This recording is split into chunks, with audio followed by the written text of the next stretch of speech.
Hello wonderful people, it's me Angie. I hope you are having an amazing day wherever you are. If you haven't already seen, I've been talking a lot about the Black Lives Matter movement in the community tab, and I linked a video that you can go watch to support the movement. All the AdSense is being donated to charities, and also if you want to hear about my personal experience, consider watching my Racism UK video where I'm very honest about my experiences in racism.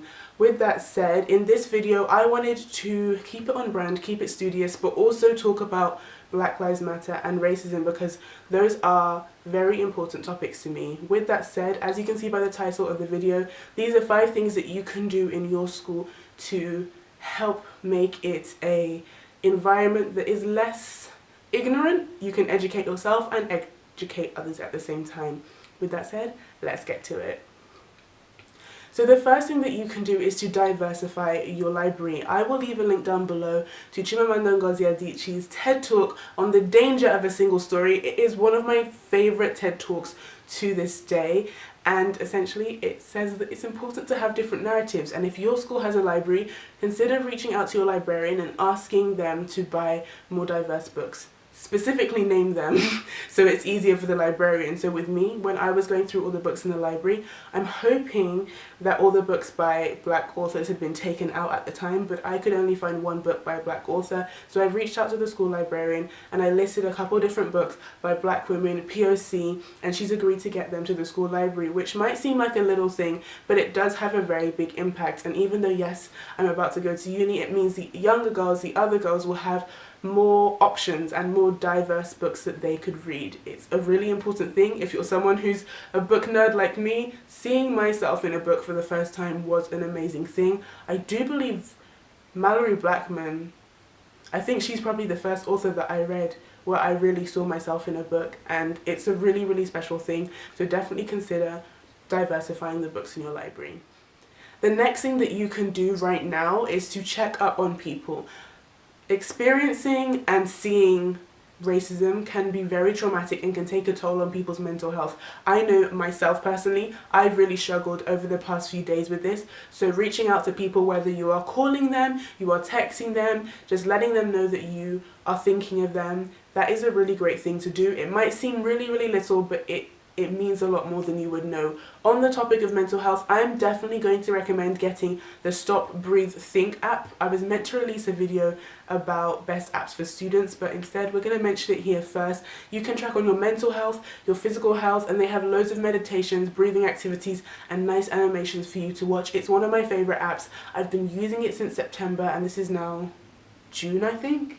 Yeah, it's currently June, so I've been using it for a really long time. And in support of the Black Lives Matter movement, they have made their POC aimed meditations completely free forever. I did one this morning and I really, really loved it, so consider checking it out.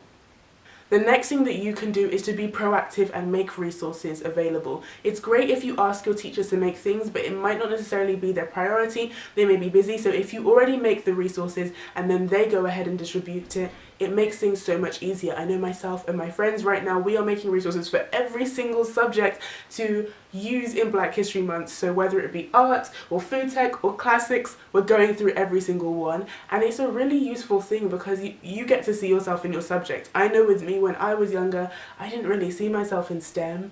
I was a bit nervous, like, oh my gosh, is there a space for me? Am I meant to be in this space? So making those resources for people is an amazing, amazing thing to do because representation matters. Representation is very, very key. The next thing that you can do is start organising something for Black History Month in your school.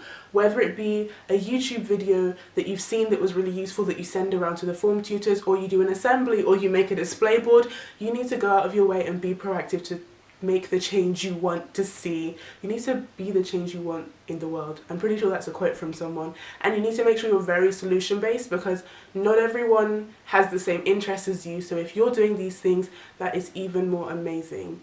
I know that in some schools it might be a really big thing, in other schools it might not be, but it's something you should definitely consider because it is a dedicated time, whether it's February or October here in the UK or US, that you can use to starting important conversations and discussions about things that matter. The final thing you can do, and probably the scariest thing on this list is speaking out. So whether you yourself are experiencing something or one of your friends is experiencing something, even if it's not dealt with adequately, so long as it is on record, that is the most important thing. Because after a while, if there is a repeat offender, someone who continues to behave in this way, you can no longer ignore this, or it means that you can help people in the future because the school will already be aware that this type of thing is happening. If they never know, then they never know.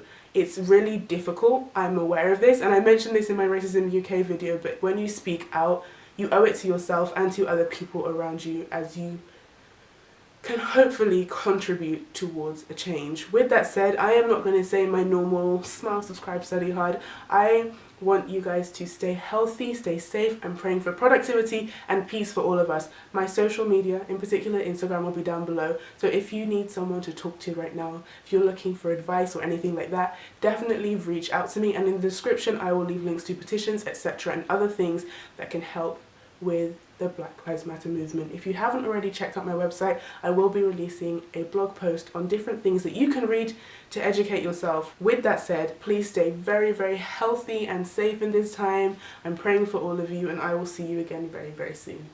Bye.